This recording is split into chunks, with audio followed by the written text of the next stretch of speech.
আপনাকে আমার কাছে প্রশ্ন, আপনি কখনো এরকম ছাত্রদেরকে মাঠে দেখেন না, কিন্তু এখন দেখছেন তারা সহযোগিতা যাচ্ছে, সহযোগিতা করা উচিত। অবশ্যই অবশ্যই অবশ্যই, কিন্তু আপনি তো তাদের আমরা বুঝতে পারিনি। আপনি তো তাদের ডিরেকশন মানছেন না। না না না না, মানবো মানবো। ধন্যবাদ। আরেকটা কথা হচ্ছে যে মানে আপনারা কেউ মেয়ে যদি ট্রাফিক পুলিশ হিসেবে দাঁড়ায়, আপনারা কেউ এটা বলে লজ্জা দিবেন না যে এই মেয়ে হয়ে কেন দাঁড়াইছো, এখন তো যুদ্ধ শেষ। এটা কিন্তু আপনারা এটা কিন্তু বলবেন না, এটা বলে লজ্জা দিবেন না। ধন্যবাদ মিছিল আপনাকে।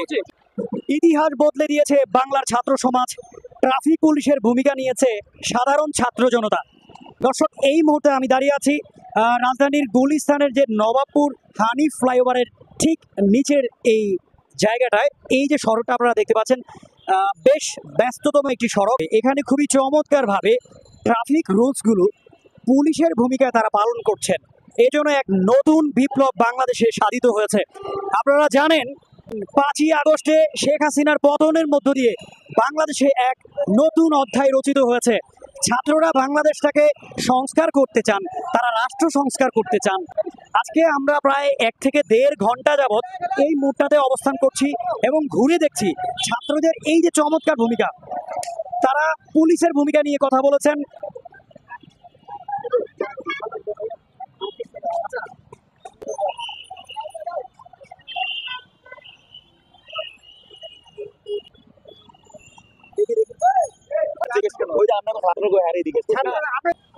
বোন, আপনাকে প্রায় আমরা 1 ঘন্টা যাবত ফলো করছি ফিল্ডে, আপনি ট্রাফিকের দায়িত্ব পালন করছেন।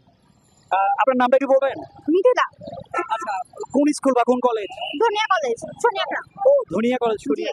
আচ্ছা, আপনি কি এই কোটা আন্দোলনে শুরু থেকে ছিলেন? জি, আন্দোলনের শুরু থেকে ছিলেন?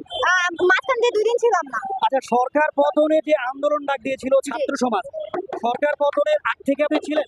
প্রথম 2 দিন ছিলাম, তারপর 2 দিন ছিলাম না, তারপর লাস্টে সব টাইম ছিলাম। আচ্ছা আচ্ছা, এখানে ট্রাফিকের দায়িত্ব পালন করতে এসে আপনি কি কি অসঙ্গতি অনুভব করেছেন? আপনাকে কি যারা রাস্তায় যানবাহন আছে, ড্রাইভাররা আছে এবং জনগণ আছে, সবাই কি সহযোগিতা করছে? হ্যাঁ, অনেক জনগণ আছে যে মামনি অনেক ভালো গুজব বলছে, কিন্তু আবার অনেক জনগণ আছে যে এটা বলতেছে যে মেয়ে মানুষ দেশ স্বাধীন হয়েছে, এখন আবার মেয়ে মানুষ রাস্তা নামছে কেন। এটা অনেকের কাছে শুনছি, কিন্তু তাদের উদ্দেশ্য করে বলতে চাই যে এটা একদম ভুল ধারণা। কারণ মেয়েরা শুধু একা, আপনার ছেলেরা একা কিন্তু নামেন নাই, অনেক মেয়ে নামছে, অনেক মার মেয়ে খালি হয়েছে, বুক খালি হয়েছে, অনেক মার তো অনেক মেয়েও হারাইছে তার মারা। তো এটা না যে আপনারা একা ছেলেরা একে একদম মানে রাষ্ট্র জয় করে ফেলছেন। আপনি ইন্টারমিডিয়েটের শিক্ষার্থী, সেক্ষেত্রে এই যে ফিল্ডে আসছেন, ট্রাফিকের দায়িত্ব পালন করছেন, আব্বু আম্মু নিষেধ করে নাই? আমার আব্বু, আমি প্রাউড ফিল করি আমার বাবা মাকে নিয়ে, কারণ আমার বাবা অনেক মানে আপনার ইন্ডিপেন্ডেন্ট দিয়েছে। জি জি, কারণ হচ্ছে যে এটা আমি চাই প্রত্যেক বাবা মা দেখ। ফার্স্টে আমার আম্মু কিন্তু আমাকে আন্দোলনে যেতে দিত না, তারপর আমার আব্বু সাপোর্ট করে যে না আমার মেয়ে যাবে। এটা মূলত কোটা আন্দোলনকে কেন্দ্র করে সকল শহীদদের রক্তের প্রতি শ্রদ্ধা। জি অবশ্যই তা।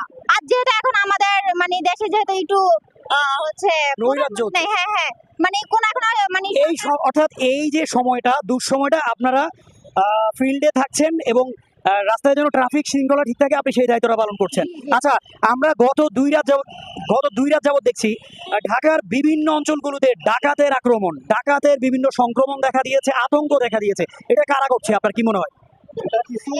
আপনার কিছু লোক আছে দুষ্কৃতিকারী, এদের ধর্মই হচ্ছে ডাকাতি, এদের কাজই হচ্ছে ডাকাতি, এরা ডাকাতি করবে। হচ্ছে আপনার যারা ছাত্রলীগ আছে, আমরা হচ্ছে মা বোনরা তো রাতে ঘুমাই, মানে অনেকে আবার ঘুমায় না, এই মানে আতঙ্ক নিয়ে অনেকে ঘুমায় না রাতে। যেমন আমাদের ছানার পাড়ে কালকে রাতে, গতকাল রাতে হচ্ছে আপনার মাইকিং করে মসজিদে যে এলাকার বাসী সবাই ঘুম থেকে উঠুন, মানে ডাকাতে আসছে এলাকায়। অর্থাৎ আপনি এটার জন্য ছাত্রলীগকে দায়ী করছেন? ছাত্রলীগকে একা দায়ী করবো না, অনেক আছে, মানে অনেক পাবলিক আছে যাদের ভিতরে আতঙ্ক ছড়াতে চায়। তারা আর কি এখন মানে চাইতেছে যে আতঙ্ক আবার মানে ছড়িয়ে দেশকে একটু ইয়ার ভিতরে। হ্যাঁ, মানে আপনি সেটা মনে করেন? আমি হচ্ছে অমন কিছু মনে করেন, আমি শুধু যেটুকু জানি অতটুকু বলবো। কারণ আমার মনে হয় যে এটা হচ্ছে যারা হচ্ছে বাঁচার জন্য, মানে তাদের ছাত্রলীগকেও তো পাবলিক জনগণ আমরা সবাই মিলে কিন্তু মানে খুঁজতেছি, কারণ তারা আমাদের সাথে কম অন্যায় করে নাই ভাই। আমাদের স্টুডেন্টরা সাধারণ ছাত্র সমাজের সাথে তারা কম অন্যায় করে নাই। কয়টা থেকে কয়টা পর্যন্ত থাকেন ফিল্ডে? আমরা এখানে থাকি হচ্ছে সকাল 8টা থেকে রাত 7টা পর্যন্ত, কারণ মেয়েদের জন্য একটা সেফটি থাকে।